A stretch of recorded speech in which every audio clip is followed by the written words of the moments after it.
గత ప్రభుత్వం అన్ని వర్గాలను మోసం చేసిందని, కాంగ్రెస్ పార్టీ ఎన్నికల ముందు ఇచ్చిన హామీ మేరకు ధరణి సమస్యను పరిష్కరించేందుకు భూభారతి తీసుకువచ్చి రెవెన్యూ సదస్సులు నిర్వహిస్తున్నారని కాంగ్రెస్ పార్టీ నర్సాపూర్ నియోజకవర్గ ఇన్ఛార్జ్ ఆవుల రాజిరెడ్డి అన్నారు.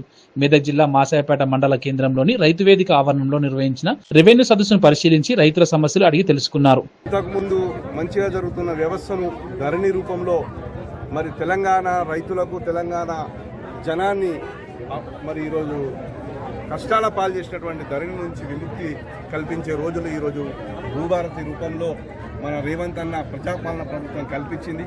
ఈరోజు దరఖాస్తులో కొన్ని సంవత్సరాల పాటు వాళ్ళ భూమిని హక్కులు కల్పించలేక మరి ఆ భూముల ద్వారా రావాల్సినటువంటి మరి లోన్లు అయితేనేమి, మరి రైతు భరోసా రూపంలో వచ్చే అమ్మ సొమ్ము అయితేనేమి, మరి కష్టాల్లో ఉన్నప్పుడు భూమిని అమ్ముకునే పరిస్థితి కల్పించలేక తెలంగాణ రైతాంగం 10 సంవత్సరాల పాటు కష్టాల పాలైంది. ఈరోజు రైతుల ముఖంలో చూస్తే ఆనందం కనబడుతుంది. మేము కూడా చాలా గర్వంగా చెప్పుకుంటున్నాం. ఈరోజు రెవెన్యూ సదస్సుల్లో, భూభారతి సదస్సులో వచ్చి పాల్గొనడం నాకు కూడా సంతృప్తినిచ్చింది. ఎందుకంటే చిత్తశుద్ధి ఉంటే, ప్రజల బాగోగులు నిజంగానే చేయాలనే సంకల్పం ఉంటే ఏదైనా చేయొచ్చనడానికి ఈరోజు భూభారతి నిదర్శనం. సంకల్పమే ముఖ్యం, ప్రజల శ్రేయస్సే ముఖ్యంగా పాలిస్తున్నటువంటి రేవంత్ అన్న ప్రభుత్వం ఈరోజు ప్రజల మన్ననలు పొందుతుంది, ప్రజల దీవెనలు పొందుతుంది. ప్రతి ఒక్క రైతు ఈరోజు మా కష్టాల నుంచి మేము బయటపడుతున్నామనే సంతోషం వాళ్ళ ముఖంలో కనబడుతుంది.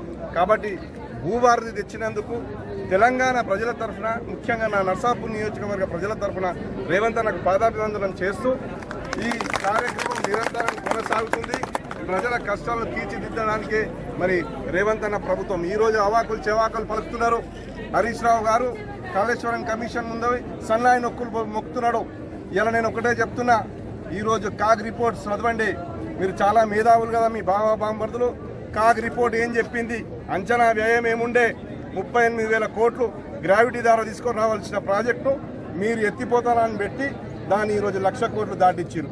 కాగ్ రిపోర్ట్లోనే ఉన్నది. ఇది పూర్తి వినియోగం రావాలంటే 1,49,000 కోట్లు. ఎవడబ్బా సొమ్మని 1,49,000 కోట్లను ఈరోజు పక్కదారి పట్టించి తెలంగాణ ప్రజల కష్టాలన్నీ కూడా మీరు ఇవాళ అట్లనే గాలికి వదిలేరు. ఎన్నడూ ఒక డబుల్ బెడ్రూమ్ ఇచ్చిన పాపాన ఓలే. ఎక్కడా కూడా మీరు సంక్షేమ ఫలితాలను మీరు సరిగ్గా ఇచ్చినందుకు